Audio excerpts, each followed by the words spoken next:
Hi, good afternoon, everybody, and welcome to the DSCA's regularly monthly board meeting. Looking around the room, I see all of our board members except Art. Yeah, Kathy, Stella. Oh, and She's Kathy. gonna be on the Yes, schedule, we I have think. 8 and 10. Yeah. Okay, so seeing that we sure have a quorum, let's declare one. Next order of business, approval of the minutes, which were circulated a couple of days ago. Were there any comments or edits to that? Move to accept. Second. And second by Ken. All in favor? Aye. Okay. Treasurer's report, I guess we're gonna have to put off this month. As far as new business, Mary Bensel is going to be with us, and Ken, would you be so kind as? Sure, to have- she's on now. Okay. Hi, Mary. Hi. Hi. Do you want to introduce her? Okay. You, please. Mary, I'm going to introduce you very briefly, Okay. briefly. Because your bio is in this month's newsletter. Yeah. So Okay. But I've known Mary since she first came here to work in Sarasota at the Van Wezel. I was on the city commission at the time, and we had a predecessor who was a mess, an absolute mess, and was losing the city $1 million a year. And Mary came in and very quickly turned it around, and now we're profiting $1 million a year. But I think most people don't know that Mary started out as an actress. Right? Yes, yes. Yeah, I have my undergraduate degree in speech theater and English and my master's degree in acting and directing. So yes. See? So we have many talents, those of us in the theater. So I've asked Mary to talk about the changes that have occurred in the kinds of touring shows that come through the Van Wezel that create challenges for the theater, particularly since it's 62 years old today. Now, so in addition to that, Mary made a presentation at the last meeting of the Van Wezel Task Force. And she and another fellow threw out a lot of ideas. So if you have time, Mary, at the end of that, maybe Certainly. slides, we can pull them up for you if you want. I'll be glad to. Do you want me to start now?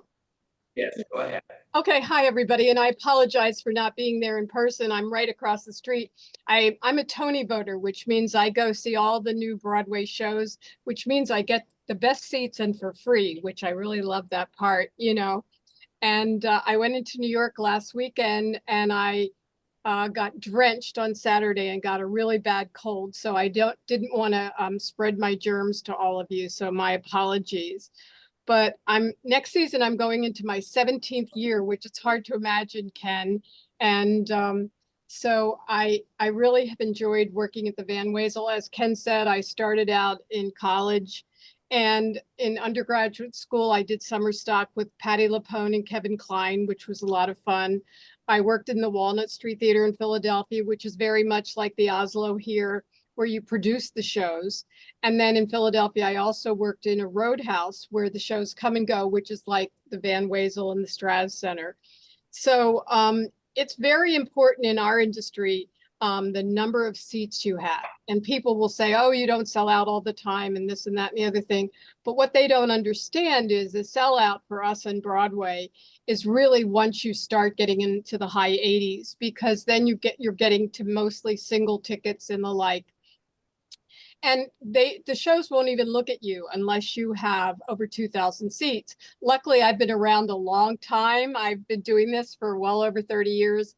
And I have a lot of friends in the business. And that's how we were able to get The Lion King, albeit 15 years into the production, Hamilton 6 years into the production.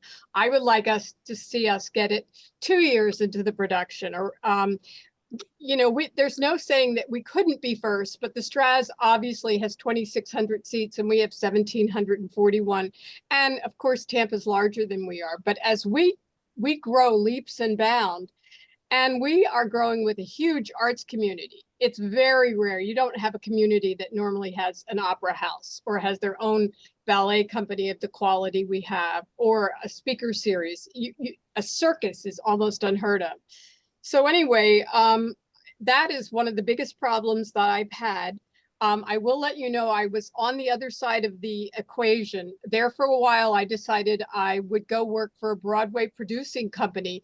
So I actually booked tours of Cats and Jesus Christ Superstar, and I had at least 7 tours going out that I booked in every theater in the country. So it was an excellent chance for me to know where all the money is going and what things cost and so forth and so on. So in Sarasota, when I got here, as Ken said, I had to revamp everything because it was done with the idea that all you had to do is be able to bring a show to the theater. It didn't matter if you broke even or not. And then unfortunately, when I was hired in 2007, the market was crashing. And so suddenly the city manager was telling me, gosh, you've got to stand up for your own. So I should tell you today, and all the years I've been here, except for the first 2, the Van Wezel does not use a penny of city money. We do not get any taxpayer money. I don't spend any of that. It's all money that's made at the theater or raised at the theater. And as you can imagine, the Van Wezel is a venue with many challenges. I'm sure back in the day when it was decided to put it on the water, I mean, a stone's throw from the water, no one was envisioning sea rise or any of the other things. You're more than welcome, and some of you very well may have come on the tours. Ken, I know, has led a lot of them, where you could see the salt growing out of the floors in our basement. When we did a moisture test on the flooring, they do a moisture test that shows you that it's between 1 and 10. We came out of 13. So every year we're replacing floors down there. It's so wet down there. So that's only going to continue to get worse. I replaced about 2 years ago a $500,000 chiller. I'm replacing another $500,000 chiller this summer. I'm spending $275,000 this summer on revamping the elevators. One of the things they did was they put all the motors and everything outside. So of course, all these motors when we got here were corroding and everything from the salt air. So we've moved as much as we can in-house. The other thing that was done at the Van Wezel is, you know, I work with a consultant that works with museums, and a museum is sort of like a house. People come in, they go when they want to. They go to the bathroom when they want to. But you know, at a theater, we all go to the bathroom at the same time. So it's very important you have appropriate plumbing. So the plumbing that was put in at the Van Wezel is not appropriate. Not to be too graphic, but they have something that's a pipe that's called a grinder, and the sewage goes through the grinder. And because ours isn't large enough, we had to have all sorts of machinations. There is no room for an audience to cross from the bathrooms to a bar at intermission. I spend a lot of time on Broadway, so I disagree with many people who hate our seating because they say, you know, you have to. It's true. It is. It's awful if you're in the middle of the house and you come late, or if you have to go to the bathroom and get out. It's awful. There's no question about it. What I can tell you is it's the safest seating there is anywhere, because people follow in it one another right out, straight in an aisle. On Broadway, where I just saw 3 shows over the weekend, everybody gets into a clump, so it takes longer to get out.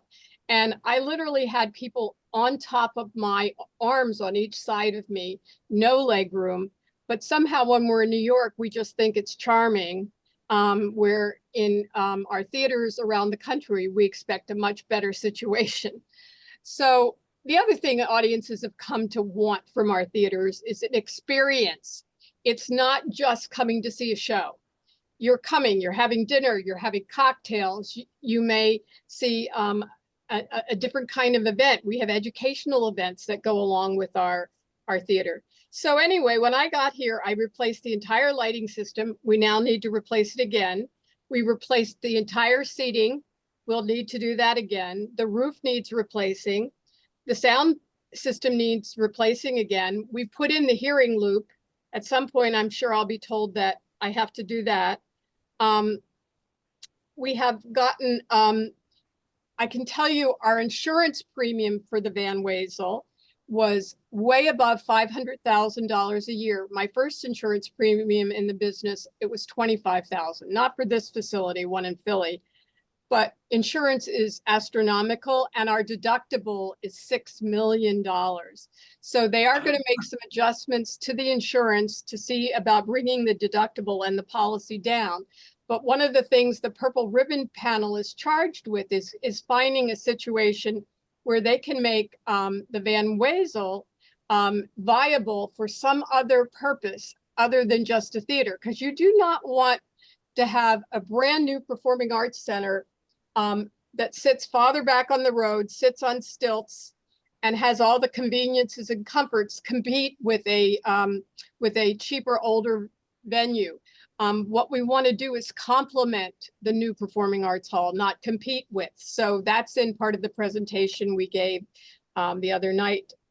Now, of course, all sorts of things, computer programming, the motors that run all of these shows. And we have Hamilton coming up shortly. It has 11 tractor trucks of scenery. 11 tractor trucks is bordering on what they consider a giant show. I mean, Lion King, I believe it was 19 tractor trailers. And when I did Phantom of the Opera many, many years ago, I think it was 26 years ago, it at that point was 24 tractor trailers. But as computers have gotten smaller, we are able to get things into smaller trucks. So that's a good thing. But all of this means we have to have a lot of space offside. We have to have room in the air to dead hang things. And I will tell you, I've said this story so many times. The head carpenter for Lion King said to me, Mary, I've had every single one of these problems you have in this theater in another theater, but I have never in my life had all of these problems all in one theater. And so that is very telling to me because we couldn't bring the entire Lion King animal menagerie down. I think it was the elephant would fit on the way down from the steps. We had to cut a lot of the things off stage. And so we definitely need a larger space, a higher grid. And I can tell you in the last 10 years, there hasn't been a theater built with less than 2,600 seats. It's all about the economics for the seats. I pay the same amount of money for a show. Let's just take Josh Groban years ago, not to print this anywhere, but his fee was, $250,000. I'm paying the same fee with 1,700 seats as the Broward Center is with 2,600 seats. So you can see the economics of making it cheaper for everybody is there when you have more seats. So that's really some of the important issues that we do. Let me just see what else I have in my notes here. I also changed the back patio. We put a patio on out there. Who has a backyard like I do? I mean, it is gorgeous. $1 million views. Nobody can beat us. But I will tell you, we've had to repave the entire patio because of the moisture coming in.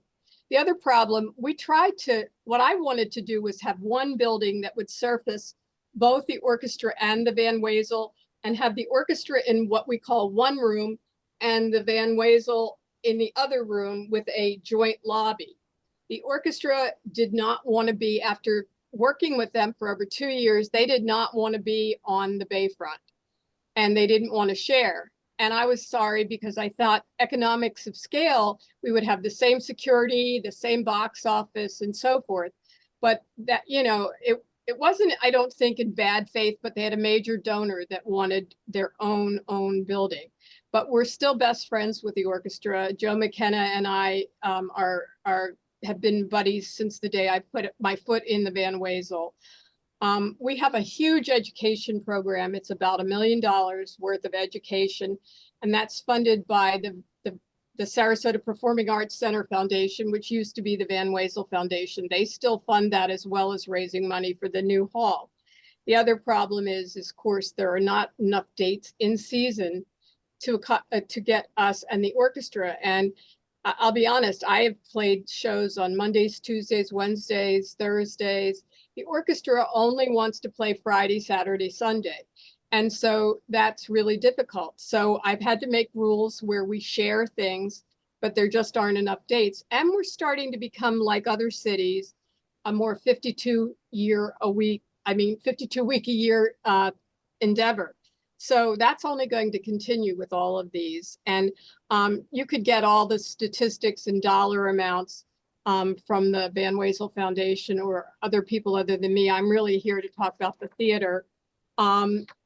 So anyway, I will tell you, last year, I'm also on the board of directors of the Van Wezel Foundation, which is now called the SPAC, the Sarasota Performing Arts Hall Foundation. And I went on the architect search committee looking for an architect to design the new building. Within 2 weeks, I had been in Athens, Greece, Norway. I was in Athens, Norway, and Copenhagen within 5 days. We were flying all over the place. We went to Texas, we went to Miami, we went to New York, we visited all these theaters. We talked to the technicians that were working the theaters. We talked to the artists. We saw productions everywhere. And we narrowed it down to Foster, Renzo Piano, and another firm. Renzo and Foster were our top 2 choices, and Renzo Piano was selected. We are currently finishing the contract negotiations with Renzo Piano, who I will tell you is one of the greatest architects, probably one of the 5 top architects in the world. He believes in this project because he can see what it's like to envision the water along with the site for the building and what possibilities there are. We wouldn't have gotten people like this to design a theater if we weren't in such an enviable position. Renzo Piano will be here. They will be living on site. They will be selecting through an RFP a local architect. I hope it's someone from Sarasota that will carry out the majority of the on-site work while they're doing the design work. But I just thought, and when I visited their theater, they have a theater in Greece that is very similar to our space. It's looking out to the sea. The neighbors didn't want them to build a new building. They had a lot of adversarial comments, a lot of tough things. And when they finished building it, it is so stunningly beautiful. You can go up and sit on the roof, and it's just spectacular that nobody could ever remember that they hated the fact that this building was going to be built. And pretty soon we will be starting with Renzo Piano. But before I go to new ideas for the Van Wezel, I wanted to know if I could answer any questions about what I've talked about so far. Anything? Okay. Well then, I had a short presentation called Envisioning a New Future for Sarasota Van Wezel Performing Arts Hall. Is it possible to share that on the screen? Yourself, if you want. Okay.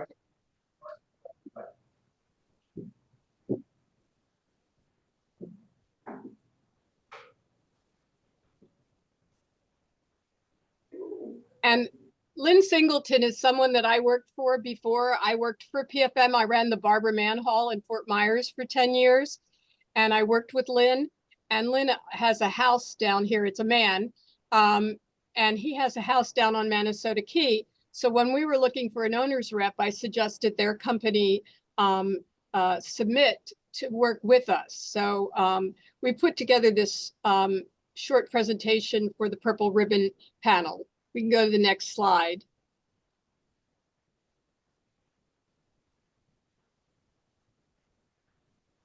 I think you've got control of it, Mary. Oh, do I?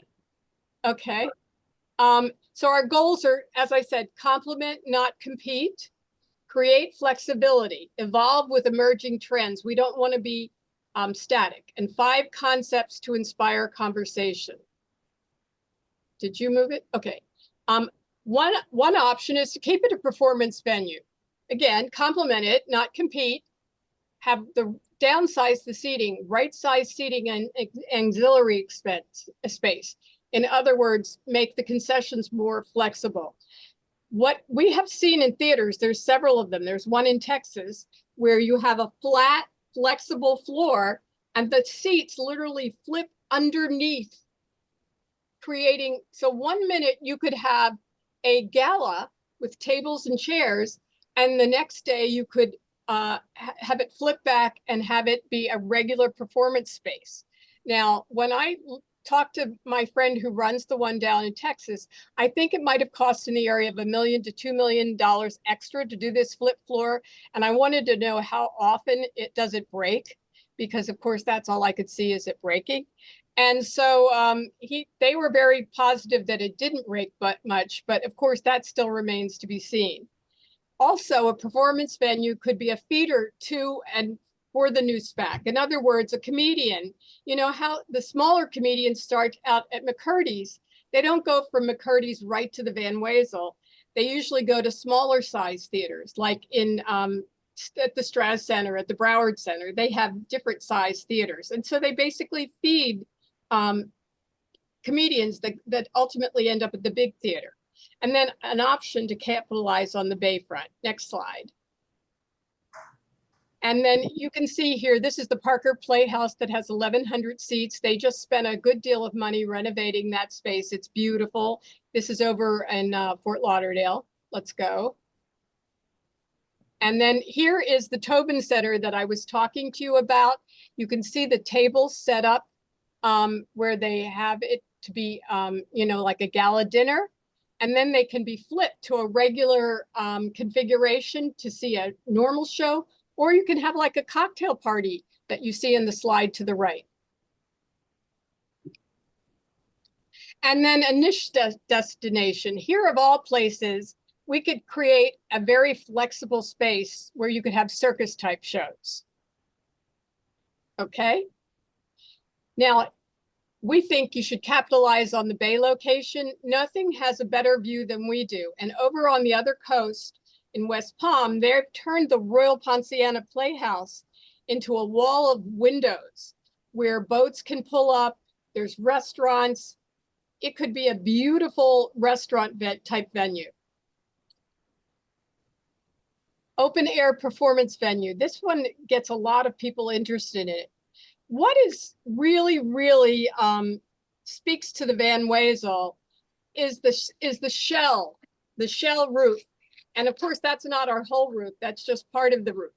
So someone was suggesting, why not either use that shell or reimagine it with better materials to make it a giant shade pavilion here on the bayfront with $1 million views where we could seat people to watch amphitheater productions. Oh, a potential to create floating stage. That's fine, go ahead. You can see here, this is in Boston, and this is how this partition, it comes off and it can be moved. So you can put it into different kinds of configurations. We can go on. And then this is also another configuration out on the water where you have the shell-like canopy, and then people sit on the side and get the gorgeous sunshine and take in the water views along with restaurants. And then an immersive experience venue. This is a collective experience because when we do the theater, you know that the audience is the fourth wall. Well, in immersive theater, they rip down the fourth wall, meaning they virtually, the audience happens to be inside the show. Let's go to the next slide. I went to see this show on Broadway. It's called Here Lies Love. And this show played on Broadway. People stood in the orchestra level. They took all the chairs out. And these platforms, you see the lady, Melda Marcos, this is, standing on, move, and people moved as the actors moved, and actors ran up into the balcony. Excuse me. So you are literally part of the show. Keep going. Projection mapping is another way to do it. I'm sorry, I knew this would happen once I started talking. Many of you may have gone to see the Van Gogh exhibit that was out at ETC or UTC rather. 150,000 people in Sarasota went out and saw this. And there are all sorts of shows like this. There's one from Disney Animation, and you walk through the art. Continue. And here's one that is actually still running in Tokyo, and it's Teams Labs Planets. You literally walk through the artwork. You're not allowed to wear your shoes because you walk through springs and lakes. You also smell the flowers. One of the Purple Ribbon panel had actually been to it, and it makes a very exciting performance concept for a space. Next, please. Then an extreme sports venue. I got a call on this. A man came to see the theater wanting to say that he'd like to have an extreme sports place here in Sarasota. And those of you that maybe are in better shape than me, I mean, I'm having my shoulder replaced this summer. I've had both knees, hips, and one shoulder done already.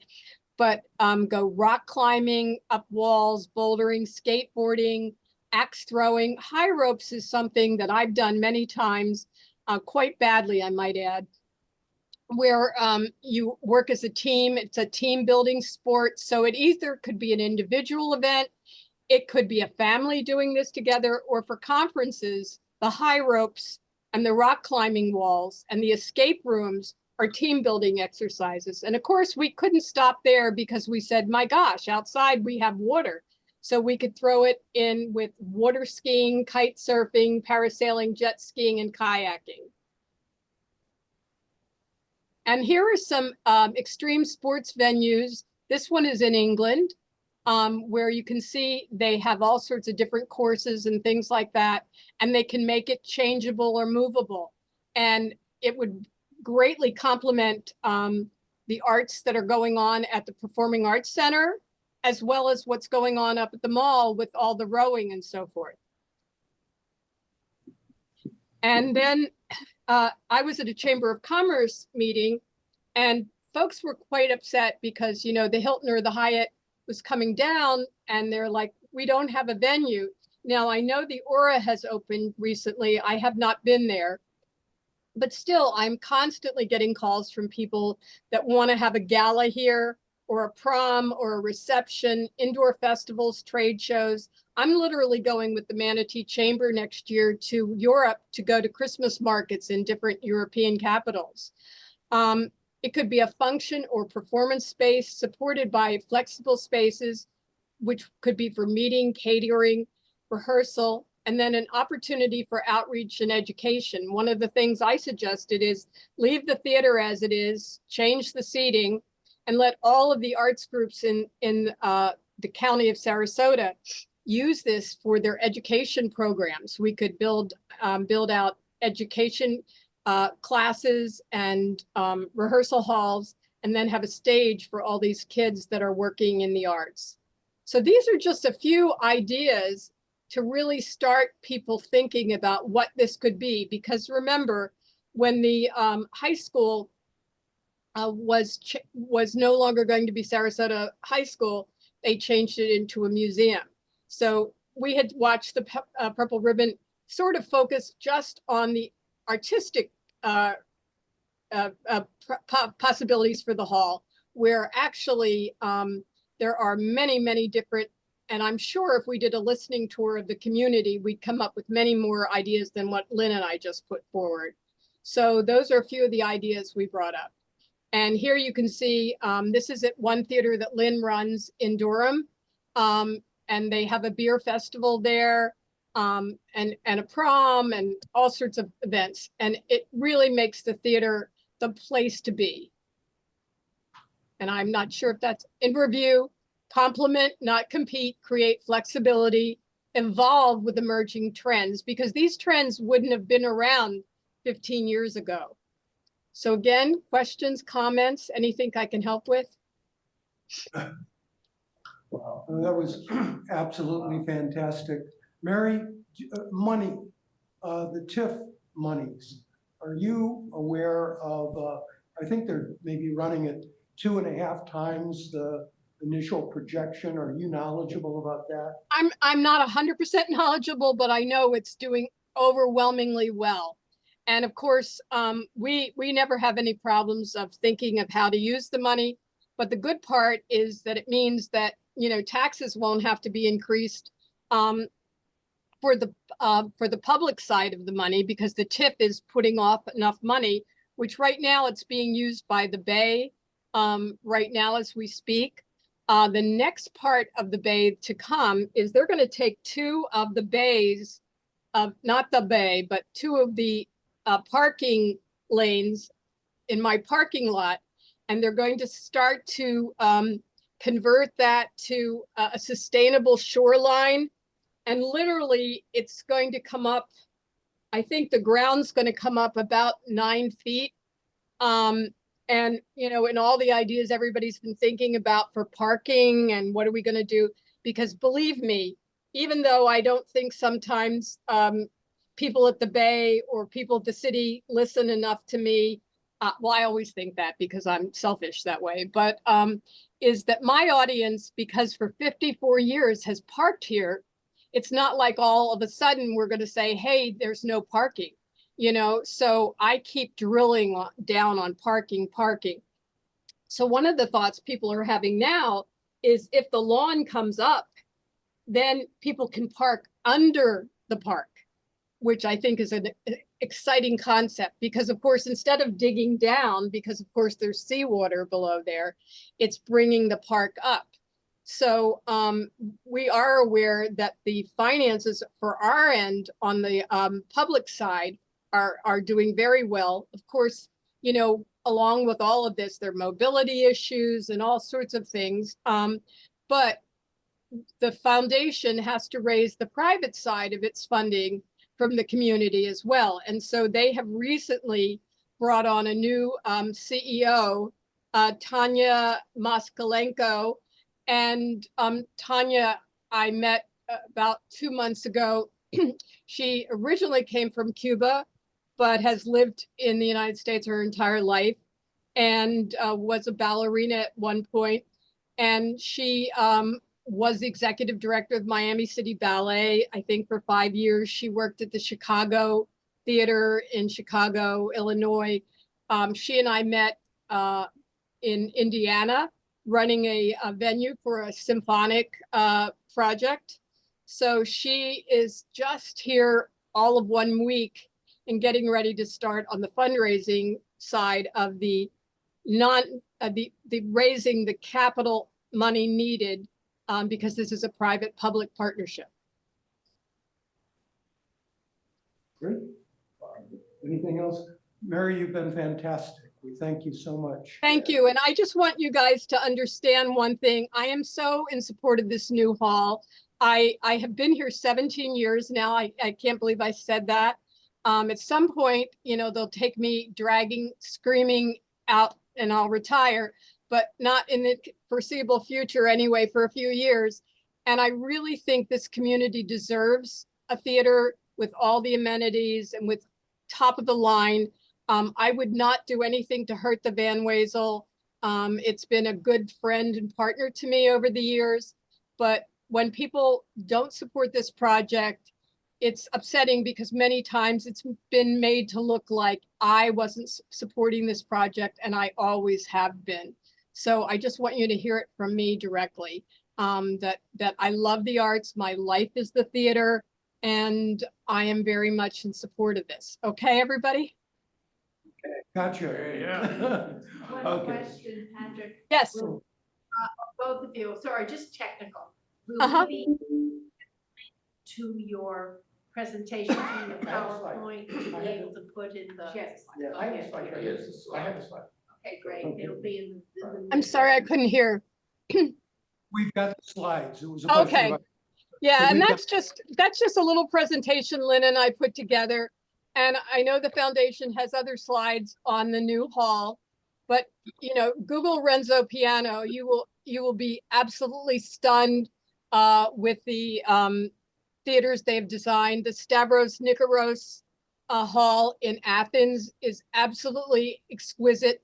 All we need here in Sarasota is a shipping magnet to pay for everything, which is what I think happened there, you know? All right, thank you. Thank you, so- everybody. Come see the Van Wezel. We have Hamilton coming soon. Lots of great shows. And Thanks, we'll be Mary. announcing our new season shortly. And in April, we're having a season celebration party. We have some wine and some food to come over and see what shows we've got in store for you for next year, okay? Great. Thank All you, right. Ken. Thank you, Mary. All right, well, that was spectacular. Everything's anticlimactic now, let's go. It's great, because one sort of thinks there must be contradiction and competition, you know, with the new, so it's great to see that indeed she fully supports, and I assume all her staff does too, so makes it. Well, great, Well- let's move along.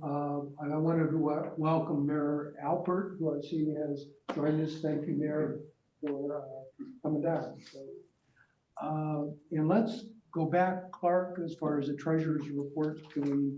Sure. We got some money in the bank account. $14,142.34. Great. Good, we're getting a lot of interest these days, Yeah, it seems, so yeah. that's good. We'll beat the bushes for even more members. I was in contact with the Bensel people, and they're gonna do their turnover in a couple months, and we're hopeful that Bensel will join the fold here. So, thank you. We don't have any new members this month, do we, Jamie, Patrick? No? Okay. And then on to old business, Board of Director nominations. Patrick, can you help me? You know, I'm not the, this is not my expertise on parliamentarian Robert's ways of handling things, no bylaws. Okay, just a quick update. So this is the announcement for the members meeting, and for that we've didn't have, I thought we had the we'll send out a proxy, and we're trying to make sure we identify all of the member representatives for each of our condo members. And so I think most of them have responded to that. For that, there's a quick update. We will be holding a member representative training and feedback session next Wednesday afternoon in preparation for that. And I want to thank Judy for a lot of her help in organizing around that. And primarily, so I appreciate seeing more of the member reps here. That's one of the key things we're trying to look at, is how we can make sure that we do receive input from our members, so that when the board does take, for instance, positions or advocates for something, that we really do have a lot of input to that, as well as providing input to our condos as to kind of what is our role and how we can help you with issues, whether it's getting something resolved through the city or some other ideas. And so this kind of network of expertise that's available then to all of our condos through this association. Is the format, Patrick, that everybody's separately on Zoom, including me and whoever else on the board will be participating, or are we going to put the speakers, so to speak, in one place and Which meeting are you talking about? the training? Next Wednesdays is all Zoom. It's just a Zoom It's all meeting. Zoom, Yeah, okay. just a Zoom meeting for that. So it's more convenient. I know some of our member reps are actually the property managers for some of the smaller associations, and so it's easier to take, you know, maybe the last hour of the day and come in, and we want to make sure that we can be responsive. Jamie's done a great job of organizing our workshops, and we have that one coming up as much as we'll talk about.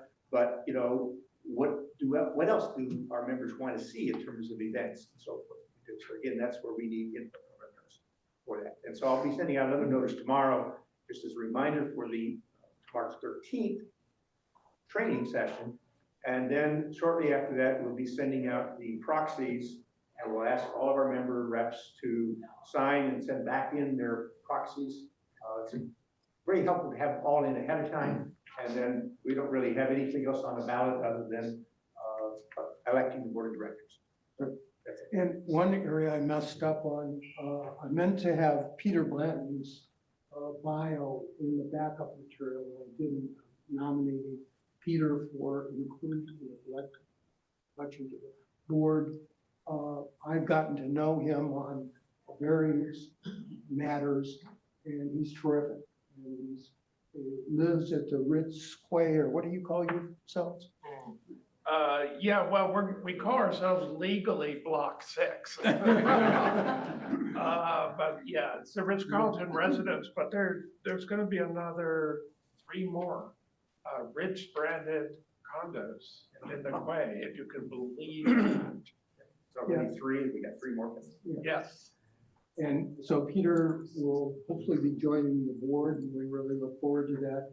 Unfortunately, Kathy Sellers is no longer eligible to be officially a board member because of her building isn't a DSCA member, but she's going to remain active as a committee chair, co-chair. So we look forward to those changes. And as Peter said, the Ritz Quay area is going to have over 800 dwelling units over there. With a projected valuation of over $2 billion. So we're talking about serious money and serious number of new residents. Yeah. I mean, they're also gonna tear down the Hyatt Regency. Yeah. And there'll be 2 separate buildings going up there. So that's where they're gonna get 2 of the 3 new Ritzes, is where the Hyatt was. As far as a president's report, I think I'll make my remarks in with these following items. I guess I can mention that the noise or sound ordinance is going to be coming back soon to the city commission. I don't know exactly when, but I would say within the next month. I think Bob Fournier is going to be working on that as important. I personally think the ZTAs for restaurants, bars, and nightclubs, which was adopted by the commission a couple weeks ago, I think personally is going to put more pressure on the sound ordinance to make sure that it may be a backstop on some of the changes that were made. I could go into detail, but it's too much detail. Too much noise. Too much noise, yeah. It's probably one where we would, once things are settled as to what rules are and what measurements are, to be sure that we could write some concise information to all of our condo members so that they know what the limits are, not to unduly complain, but also when there's something that's over the limits, here's exactly what to do to get effective results.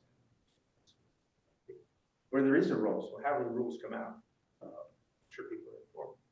Okay. Then moving on, Ken, arts and cultural, do you have anything? Well, just very quickly, I just want to emphasize what Mary said about the ideas that she and Lynn were talking about to the Purple Ribbon Task Force with Wezel. Those are just ideas. They are not proposals. They're just thoughts to stimulate discussion. And so these are not things that are going to happen, but it's to open your minds, think outside the box. The other thing I wanted to mention is that I met Tanya Moskalenko at the Van Wezel Purple Ribbon Task Force meeting, and David and I are going to meet with her next week and introduce DSCA to her.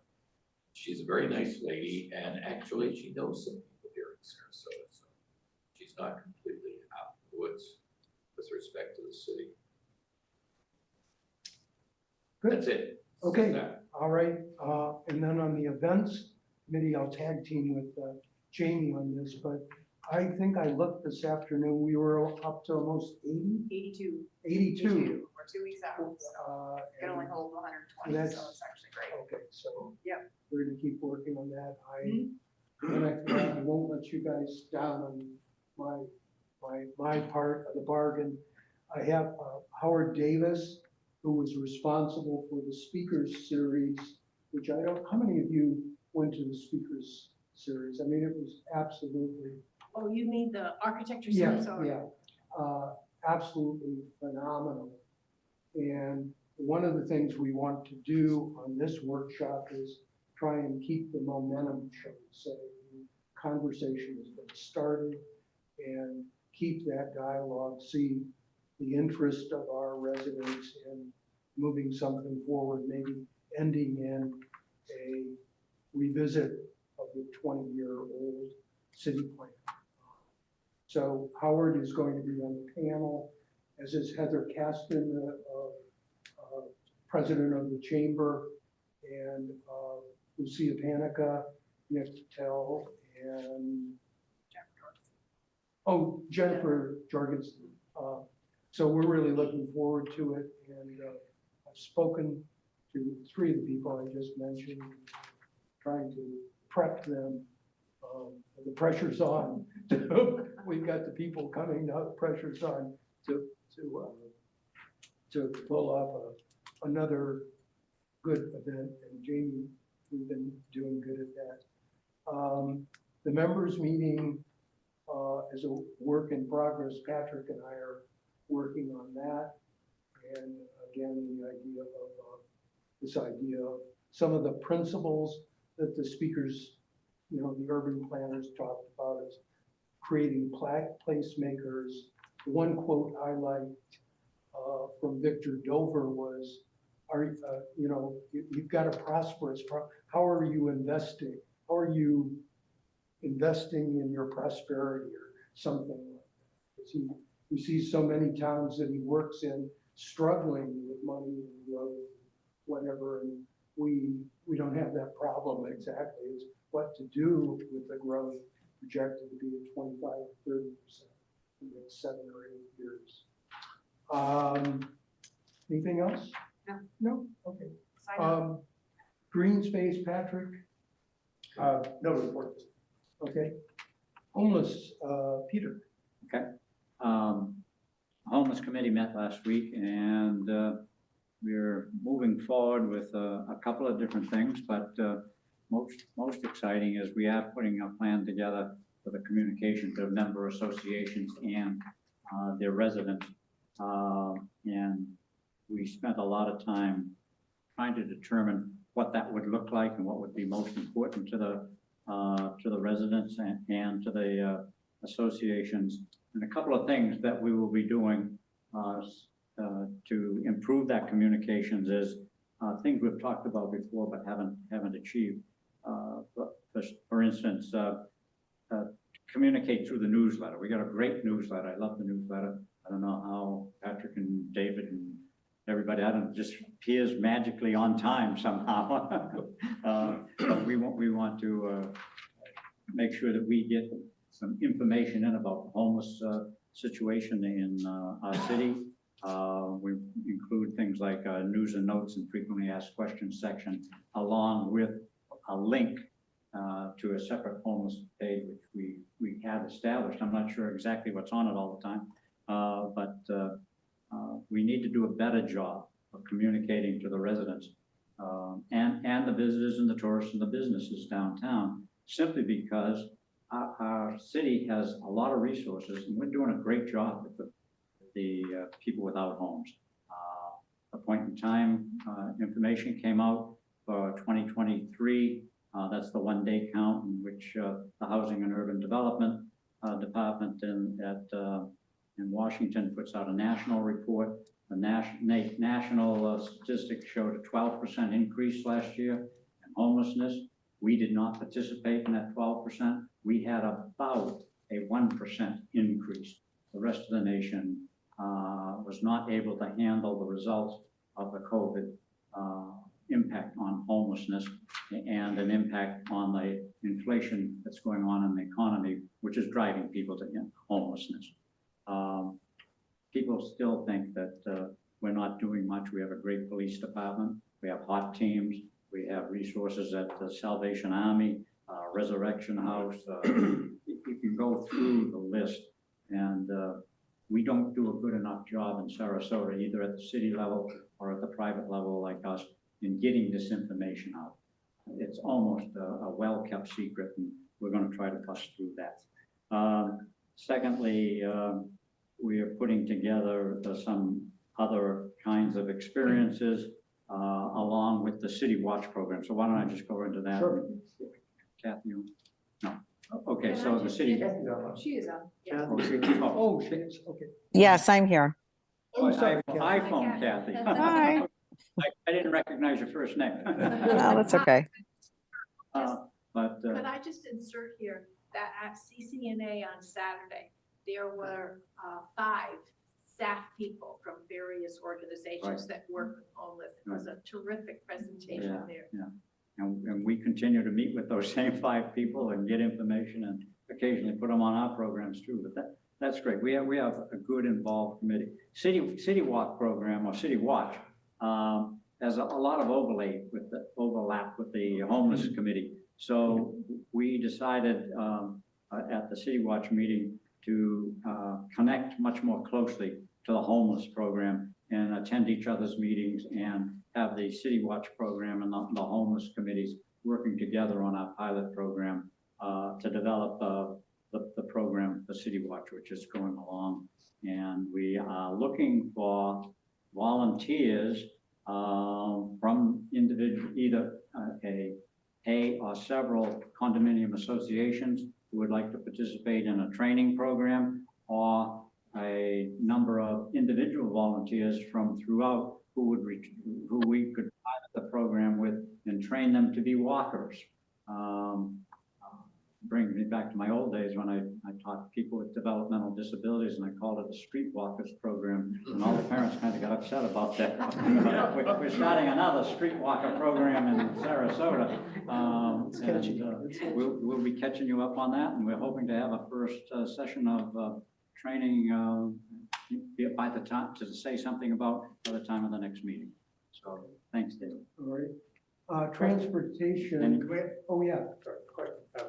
Peter, there was reports this week of a bill dealing with homelessness coming out of the Florida legislature.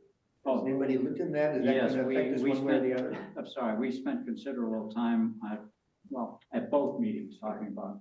The one that's most concerning is House Bill 1365 with a Senate companion bill that's gone through all the committees, and probably I can't see it not being approved by the legislature and sent to the government because it went through all the committees.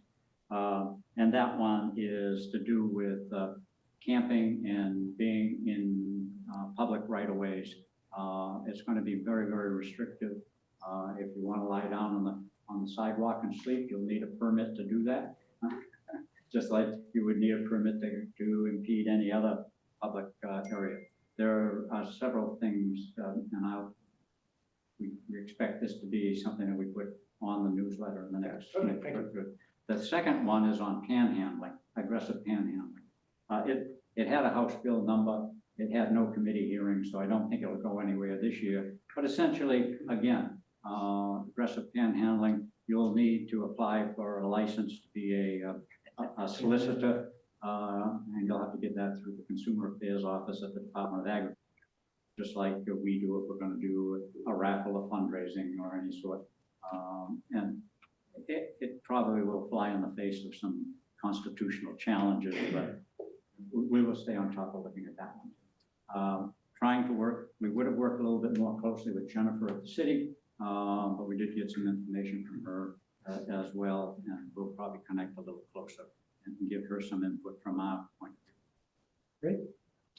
Great. Transportation, and the first one, parking. Roger and I agreed I might handle this. I was at the meeting the commission meeting on Monday. I just saw this afternoon that your observer has a nice summary of what happened. Mayor, if you can help me if I get some of this wrong. Overarching thing, I think Broxton Harvey did a really good job of listening. there were a number, I can't remember, I don't know, 15 recommendations or whatever it was, a lot. And he took some of those off the table, some he wanted to study more.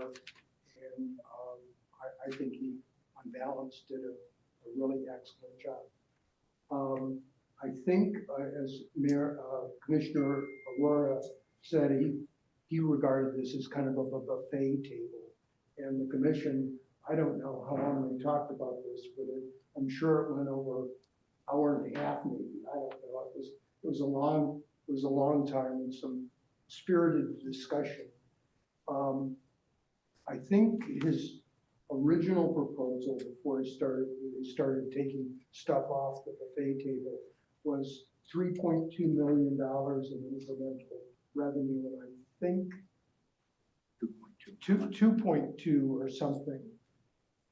The one thing that was agreed by the commission was those whatever incremental money there would be earmarked for transportation needs, and whether it be the trolley, a water taxi, you know, I-ride type of stuff. So I think that was positive. One particular item in the original recommendations that was really pleased is employee parking. And there was an initial recommendation to increase that from whatever it is now, double it or whatever, and that was left unchanged. Was it $20 a month or something like that for the employees who can prove they're employees of, say, restaurants downtown to get.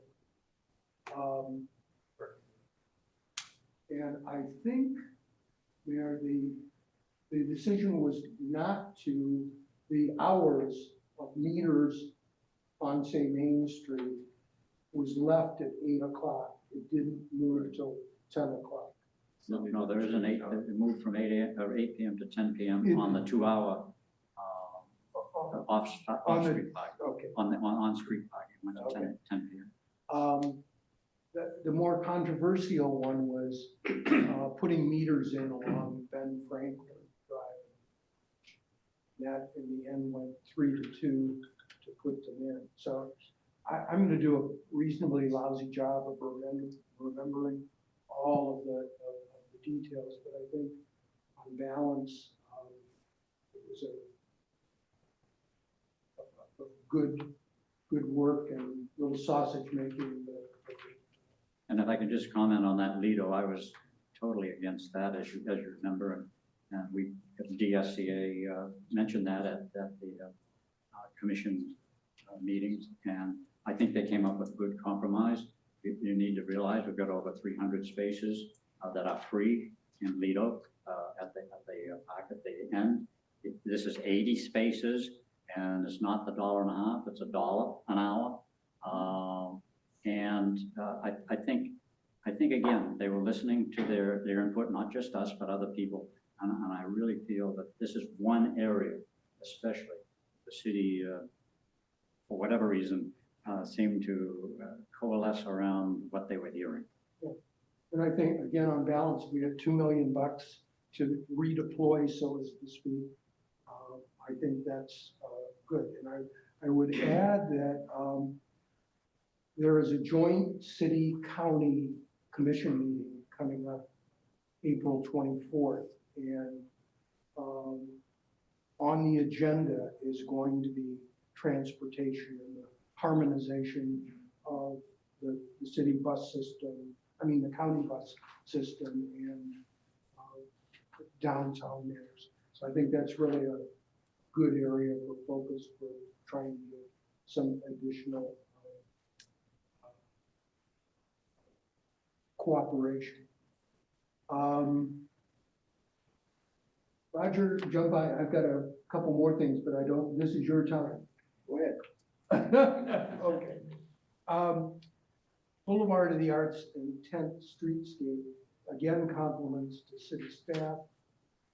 They submitted a federal grant request here a couple weeks ago to try and secure $12 million in a federal grant to go with $3-4 million of city money to move ahead the Boulevard of the Arts and 10th Street scheme. So cross your fingers. A decision will likely be known in July. I think this is the area where and the design work is moving ahead for those two projects, and they do further resident input here sometime relatively soon. My hope and what I suggest we advocate for is there's a concept they call design and build. And that's a shorthand for they would be designing and building it kind of in parallel rather than it be a linear thing. Because these transportation projects sometimes are, a decade in the making.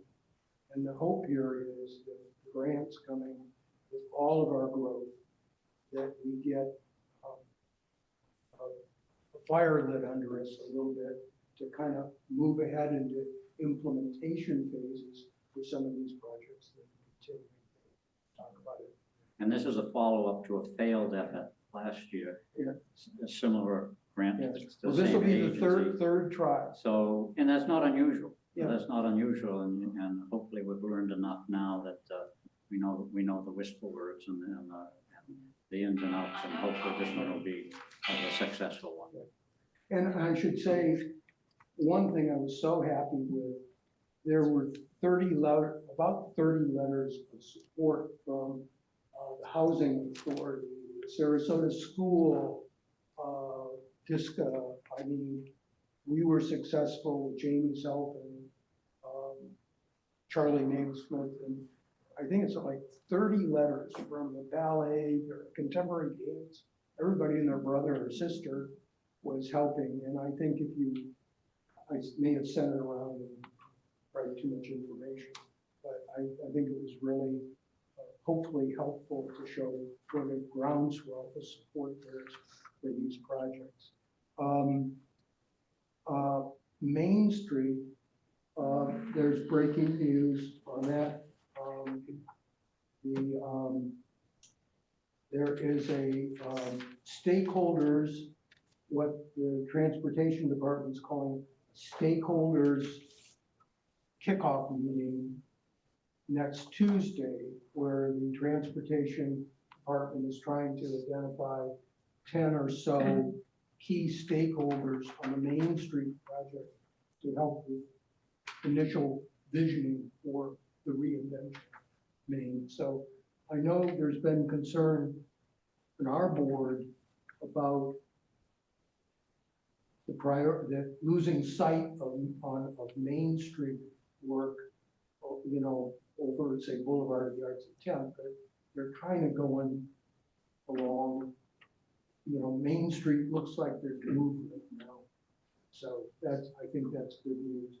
And on Fruitville, that I think there's some momentum there. I think Victor Dover kind of said it kind of an interesting comment. He said, your Main Street's not too bad, or it's pretty good, don't mess it up, right? So whether one agrees or disagrees with him, I think his view was, if anything screwed up, it's Fruitville. And I would tend to agree with him. So hopefully, as the budget proceeds for the coming years, we've got some expense budget in there to for design work on that. Roger. You took it on. No, you did a good job. I apologize, but I've been kind of so. Jim, we're not. Oh, bye. Okay. All right. Thanks for coming. David? Oh no, he was. No. Can we ask Oh, of questions course. on that topic? Okay. Sure. Looks like you were going on to the next topic. Okay. All right.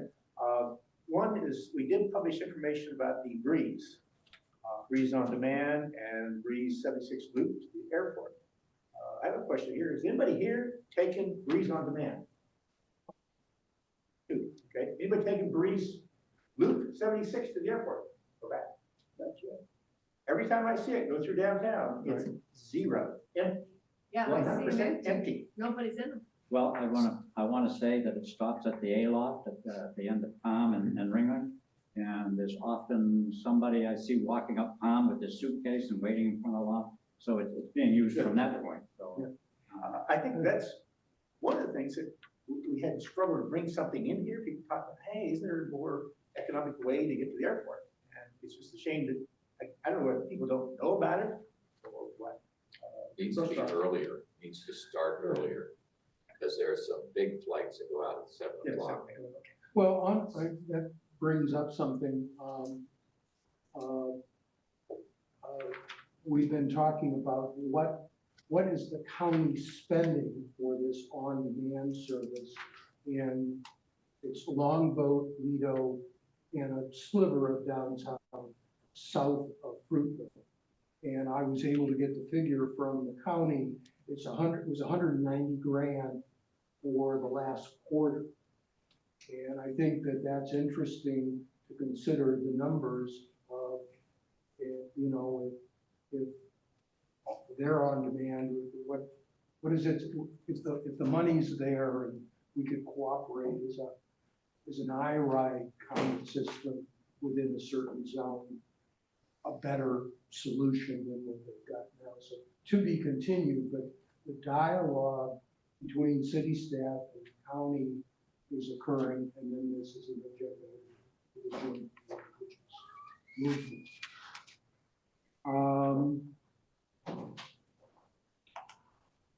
Any other comments? Okay, zoning. I'll cover this again. Sorry for talking so much. We talked about the architectural series. We talked a little about the ZTA amendments. And Obsidian project downtown is coming back. They have to start the process again to go to the DRC. The proposal, I think, is 17 feet or 14 feet shorter than the original.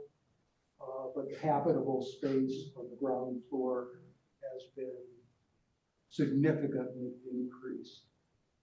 They are requesting some adjustments, and to be honest with you, I haven't gotten into the. I think it's an interesting strategy or tactic that they've submitted a new application rather than trying to go back and fix the old. And they've changed the name. Wouldn't a new application for the new rules though, right? What? No. They changed, Oh, yes. oh, interstitial space. Right. If they bring it back, it'll have to comply with. Yes, yeah, Oh. well, they get another bite at the apple. I don't know if they're gonna comply, but, Yeah. Do you know Well- what the new name is? the address, what is it, Jim? 12? 12 something, 12, 65? Right. 12, 60, I'm sorry, 1260 North Palm. one, That's okay. right.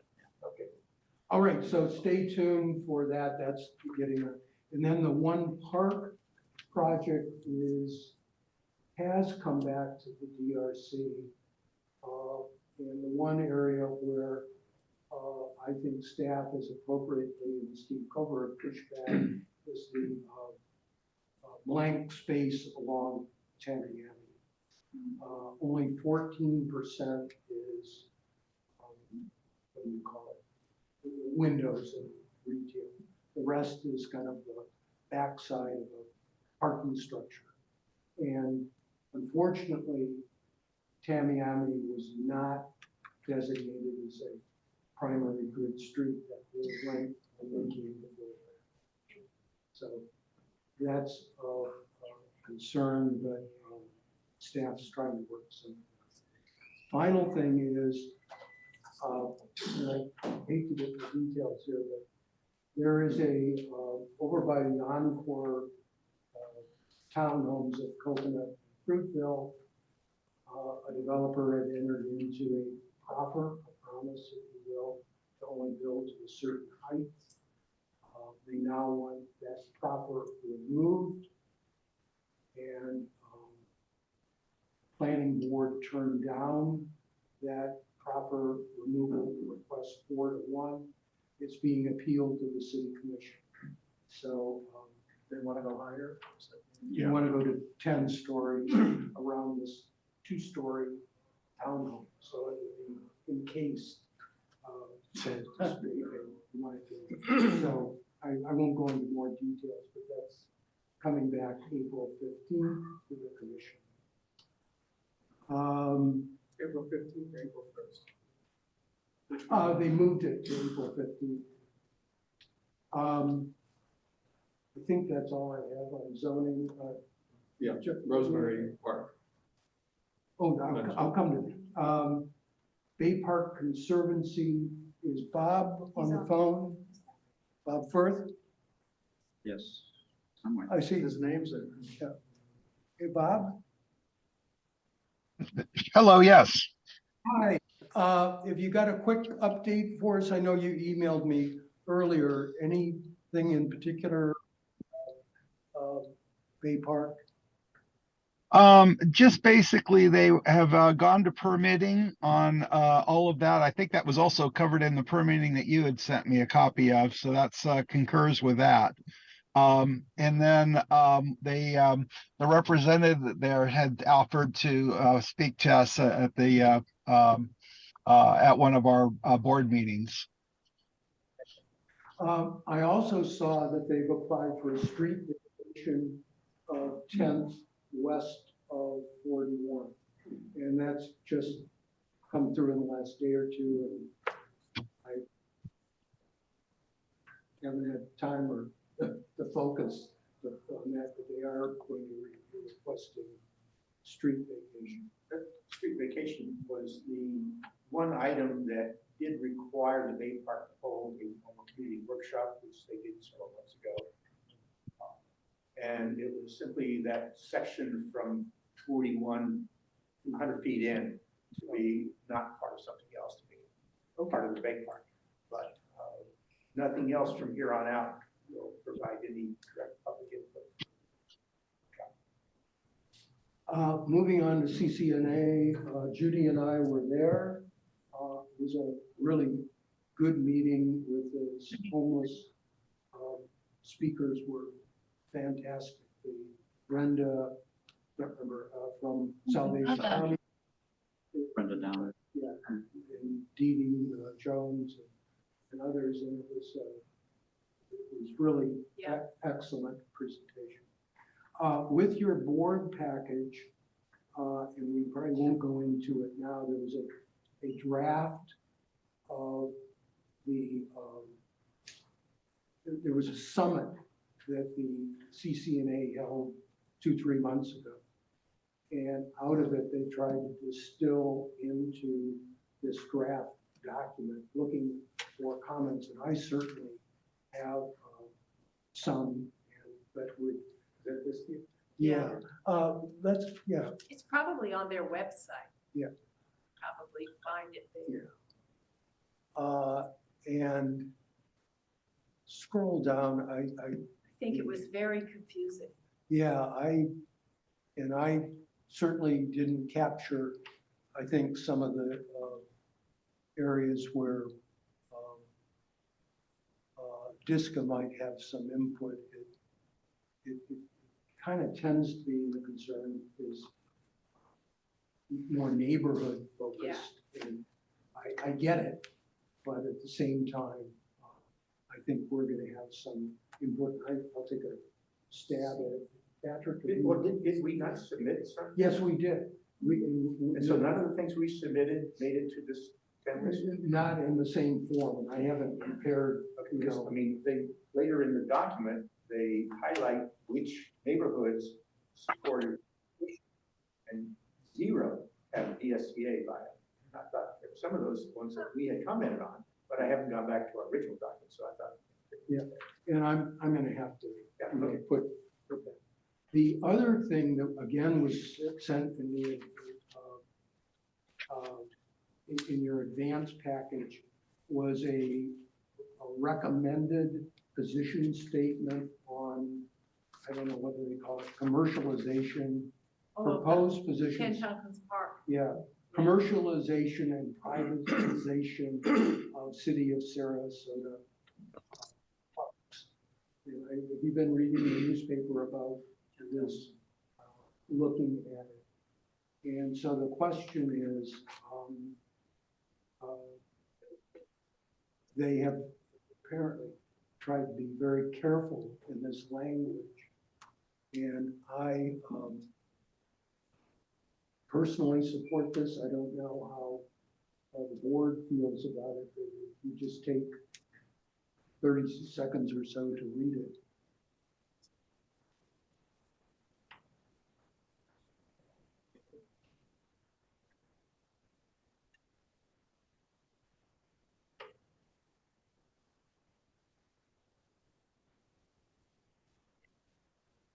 You all recall that there was a private business enterprise proposing to put an amusement park in a public park there. And the way I believe it's left as far as process is it's going to go to the PREP board, the Parks and Recreation Environmental Protection Advisory Board.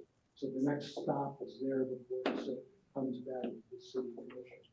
But CCNA is looking for kind of a yay or nay from DSCA as far as we support this statement. So I'm bringing it to the board for discussion and yeah. Well, my problem with the statement, I don't know enough about it. All I know about it is what I've been able to glean from the Observer, and I'm ill-informed on this one. And I'd like to get more information, and I was waiting for the Parks and Recreation Board meeting to see what would be said there and what position they, as the advisors to the City Commission on this issue, were going to take. So, Well, you know, I've heard the inflammatory words. It's an amusement park. There's going to be an amusement park there. Well, is that what's really going to be there, or are there going to be something that is interactive with the public, which is going to drive the public there? I know the only time I go there is eat at the little stand and get attacked by the seagulls who want my French fries. If I could just interject on that, was a good discussion that happened at one of the city commission meetings where the people that were proposing this came forward and did a presentation. And on the onset, you feel one way, but there were some really good points that were brought up from the city commission as far as some of the arguments against having a park like that. So I tried to go into it with an open mind, and quite frankly, I thought maybe I'd settle one way or the other, but they do bring up some interesting suggestions for the area. I guess for those of you who are not saying you don't know enough about it, I would go back into the city commission meeting and listen to the discussion that was had on it, because they did do a good presentation. And again, the city commissioners did an excellent job bringing up questions that I didn't even know were questions to ask. So, but were very important. And I wish I could right off the top of my head remember what city commission that was at. Maybe Mayor Alpert would be able to, I don't know if she'd recall that off the top of her head, but it was a good discussion. Well, my concern is the language is kind of vague in there, what commercialization means. There are amenities that are important for the public in public parks, like the snack bar, Lido Pavilion, for example. There are amenities at the bay for the public, but calling those things commercialization is wrong, because you have to activate the park. Otherwise, you're going to have a condition like Five Points Park, where it gets ruined periodically by people who have no interest in it because the public can't go there. The public doesn't want to go there. There's nothing to draw them there. There are no amenities for the public there. But you've got to have some amenities. If only a restroom. Right. Okay, well, look, let's cut to the chase here. I guess we're feeling we don't have enough information to take a position on this, and let's kick the can down the road. My neighborhood association, Golden Gate Point, the people who live on that side of Golden Gate Point were vehement about not wanting to see something there that essentially would, from their point of view, because it would be visible to them, would kind of amount to light pollution, or, you know, they're envisioning Ferris wheels and lights going on all night long. But that's not, Again, it may be that's overdoing an it. exaggeration, but that was Sure what is. they were working with. Hyperbole is the name of opposition in Sarasota. It's always that way. Okay, leave it at that. Rosemary, which I have a board meeting in 11 minutes. So, but as far as a Rosemary update, we're here. The big news is the construction on the Rosemary Park has now been stopped for 6 weeks. And the one city department can't get a permit from the other city department, and it's a mess. So Anand Palagar, president of RDA, has got a firsthand update he's going to provide to the community. I think people at this point are trying to be patient, including me, but this is a little nuts. So we'll see how the conversation goes this evening amongst the Rosemary folks. Other than that, I don't think I've had any issues. Annika, we got some platinum Yes. members here with some new news, I hope. Yes, I think so. So yes, I'm with Berg Simpson, we do construction defects litigation. I'm going to introduce some of the other platinum members. Steve, hope you have news that way. No major news, but again, want to thank you. I'm really looking forward to the workshop on the 20th. I think all of you need to understand just how valuable that is to us sponsors when we get to interact with your members and with board members from your member organization. So we appreciate the opportunity and we continue to enjoy our sponsorship. We have Erin with KW Management. Hi, good afternoon, everybody. My name is Erin Fabian. As Annika said, I'm the Regional Vice President for KW Association Management. We are throughout the state of Florida. Our firm was founded in 2004 and we manage over 250 associations. We have over 2,500 employees, and so we are here at your service, and we would really love to sponsor one of your meetings or one of your activities and events. I heard you mentioning that you're looking for some ideas there and potential sponsorship. And so we also provide consulting services to associations. You know, if there's any situations that you haven't come across before that you'd like to get another opinion just from a management perspective, we are happy to provide that as well. We have Tony. Oh, hi. Hi. Yeah. Hi there, my name is Tony Britt. I'm with the Brookie Yacht Club, which is actually a bit of a misnomer because we're really a social club with boats. And just to let you know, first off, thank you very much for allowing us to become platinum sponsors. We're thrilled. It's great. I'm also the lucky guy who's in charge of our volunteer marketing team, and somehow I got named to the board a little while ago, so I need to keep my hand down. But I just want to let you know we're having a social event next Wednesday, and basically we often refer to ourselves as the Cheers of Sarasota. We've been located in that Bird Key for 65 years, and the last couple of years, the whole entire club has radically transformed itself. I was talking to Barbara, where our average age, for example, my wife and I joined a couple of years ago, and I'm a kayaker. I don't know. I think our average age was 79. Our average age now is 62. To give you a sense, very energetic, very. It's kind of a thing. It's a professionally managed but member-driven club. So if there's things that you're passionate about that are not offered, what I often tell people is start it up. For example, I'm trying to start up a photography club because I'm a photographer. We're as I mentioned, the Cheers aspect. We're very different from other more established clubs. Like we're not Sarasota Yacht Club. We're not Lough Key Club. It's a little tiny boutique club. We've got about 275 memberships. We tap it off at about 350. That's the biggest we'll ever grow. And our secret sauce, if you will, is the fact that, as I mentioned, the Cheers aspect, you walk in, people truly know who you are. Everybody, staff, it's hello, Mr. Smith, hello, Ms. Smith, nice to see you. Would you like your usual when you belly up to the bar, for example? Again, on March the 13th, we're having a,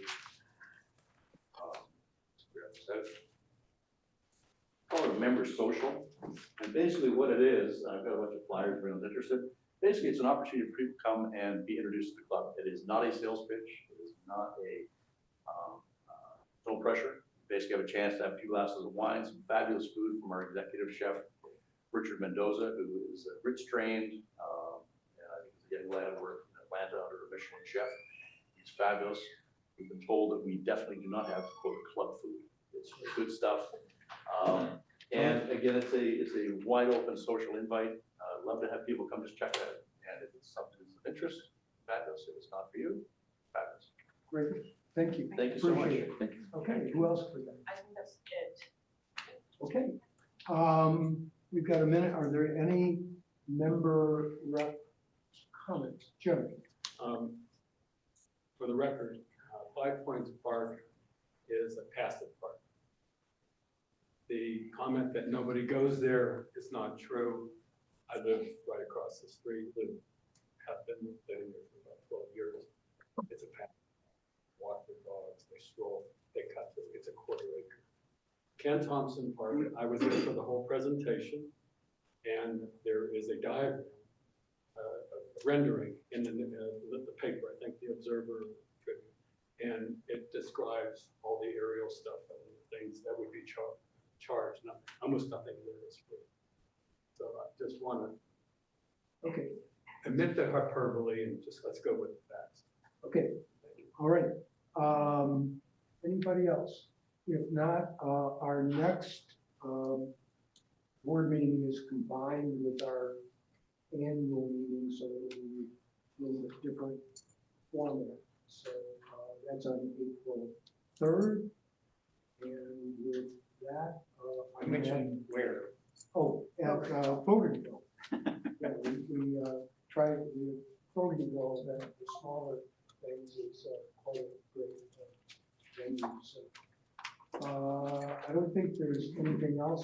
Excuse me, I'm not going to be able to break tonight. I've got to go to the other board meeting, so I'm going to get out of here. But thank you, and let's consider ourselves adjourned. Thank you. Should be. Take a picture of what